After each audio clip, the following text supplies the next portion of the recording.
Hello friends, welcome back to my channel. दोस्तों, आज की इस वीडियो में मैं आपको बताने वाला हूं दोस्तों, अगर आपके पास प्रिंटर का ये एरर आ रहा है तो आप इजीली इस एरर को कैसे रिमूव कर सकते हैं। तो बहुत सिंपल स्टेप है, आप इस स्टेप को फॉलो कीजिए।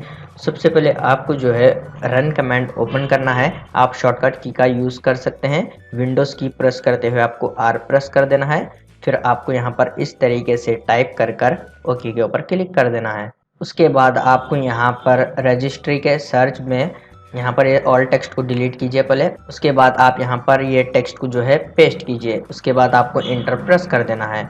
उसके बाद आपको यहाँ पर विंडोज़ का जो फोल्डर है आप इसको सेलेक्ट कर कर राइट क्लिक कीजिए। आपको यहाँ पर परमिशन पर क्लिक करना है। उसके बाद आप यहाँ पर देख सकते हैं ये ऑल एप्लीकेशन पैकेज। आपको यहाँ पर फुल कंट्रोल वाला जो ऑप्शन है यहाँ पर अलाउ में इस बॉक्स में आपको चेक करना है। फिर आप यहाँ पर अप्लाई के ऊपर क्लिक कीजिए। उसके बाद ओके के ऊपर क्लिक कीजिए। उसके बाद आपको जो है यहाँ पर इस विंडो को क्लोज कर देना है। फिर आप अपने पीसी या लैपटॉप को एक बार रीस्टार्ट कीजिए, प्रॉब्लम सॉल्व हो जाएगी।